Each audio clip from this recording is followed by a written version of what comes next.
Hello everybody, we continue our position focus today, going position by position for the 2012 Iowa State Cyclones. Chris Williams joined as always by former quarterback Austen Arnaud. Former, keyword there, former. Former, now quarterbacking our team here at Cyclone Fanatics, best flag football team in all the media.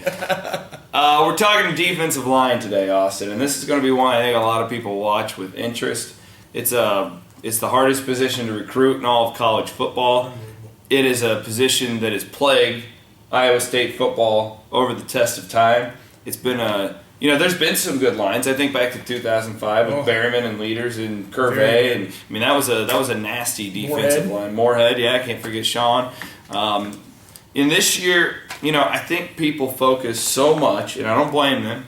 They focus so much on two guys, or are we going to get some sacks here or there? Where I think at Iowa State, your focus should really be on depth. How many guys can we funnel in and out? To expect Iowa State to get a Nick Fairley to come play football there is very unrealistic. What you saw at the end of last year was 10, sometimes 11 and 12 guys moving around, and that makes your Patrick Neal's a heck of a lot better. That makes your Jake McDonough's a heck of a lot more effective. You're more efficient as a defensive line.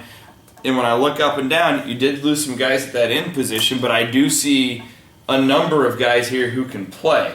I think the question is going to be how deep will this defensive line go? We'll see. What's your take on the defensive line? It could be worse. That's what I'm going to say. The defensive line. That's not a ringing endorsement right there. Well, the thing is, and we'll explain it better when I say that, is that you lose three good players. You lose Rumpelheimer, you lose Latimer, you lose Pat Neal. The thing is that you still have some players, some guys that played last year. You look up and down, you have a kid, David Irving, big kid who we all know the potential is there. Mm-hmm. Just got to get it all together on the same page. Cleon Lang's another guy that's been around for a while and apparently has been doing a great job in the weight room this summer.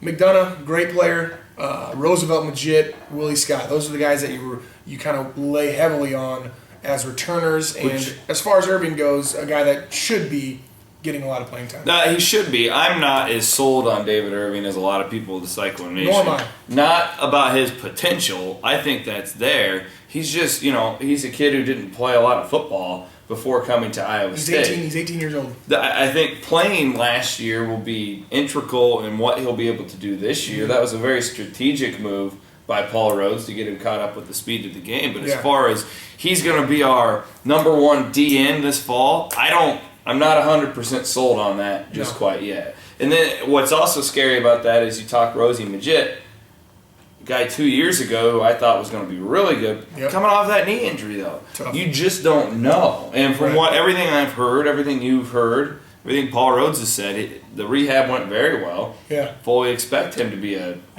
top-notch defensive end for the Cyclones. But you just don't know. I think there's a lot of question marks. Exactly, and with Rosie's injury, we're lucky that it happened so early. He didn't even play a down of football last year. He that was in camp. Beginning of fall camp. So he's had a while to rehab that knee, but it's still, I can tell you best. It's 12 to 18 month process when you're looking at an injury like his. I think he was an MCL guy, maybe an ACL, I'm not sure. But like we said, and I said heavily rely on, and I didn't mean that about David Irving. I mean, he's a guy that we can hopefully rely on some. Yeah, and he can, and his physical attributes will allow him to make some really big plays, I think. But as far as down by down, I just don't know if it's there yet. And the four that I said there at the end, Lang, McDonough, Majid, and Scott are guys that are going to have to be good for us this year. Especially, you look at the beginning of the game; those guys have got to get off the ball and make that quarterback feel uneasy as the game goes on. And then you filter in guys like Brandon Jensen, Walter Woods, a kid that like Ben Durbin that we've talked about, who hopefully will get a few snaps. Henry Simon, Quentin Pompey. That's what you talk about. Depth is important, and this line, as D line, is as deep as we've probably seen. Yeah, and that's a good thing. We just got to make sure that those guys are making continuous efforts, to be as good as we think they can be. You'd like to see Ronnie Nelson progress to be more of a third down pass rusher this year. That's another guy that Ronnie Nelson who brings a different element, a different amount of speed off the end. He had a couple games last year that were decent. You'd like to see some more consistency there. Right. A guy I think is interesting is Corey Morrissey, the JUCO transfer from Iowa Western. I have a hunch that he's going to redshirt.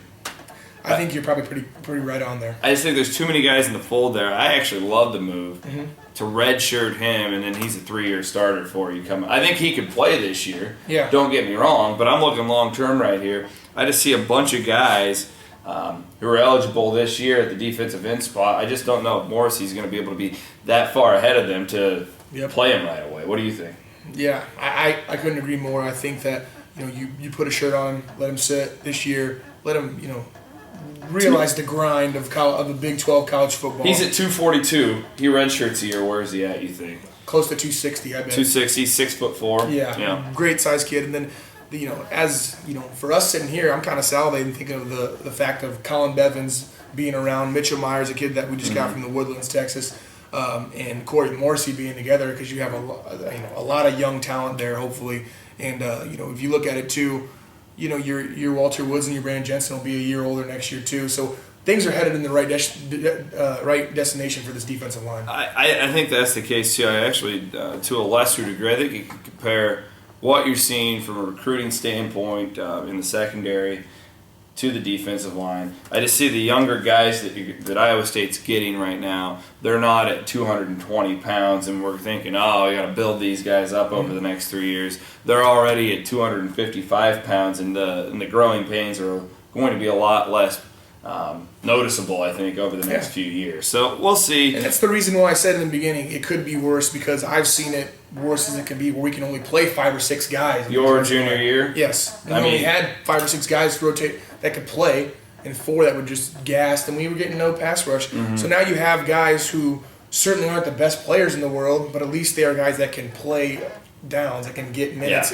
and be able to go against the Iowa offensive lines of the world and be able to compete. And let's not forget, we had guys that couldn't compete my junior year. That's why they were not on the field, and that's why our other guys retired. Well, and Rhodes he's done it a couple times already, moving a linebacker down there if he sees something out of a guy. So that's like Jake Latimer. Yeah, absolutely. So keep that in the back of your mind as well. Point is, you might not see sack numbers that you want. You might not see statistics. Right. But there's a lot of progress being made in the defensive line, and don't think for a minute that Paul Rhodes doesn't know the importance of that. I think we slighted Tron. Tron would have loved to be in this D-line conversation. Tron Smith, I'm sure.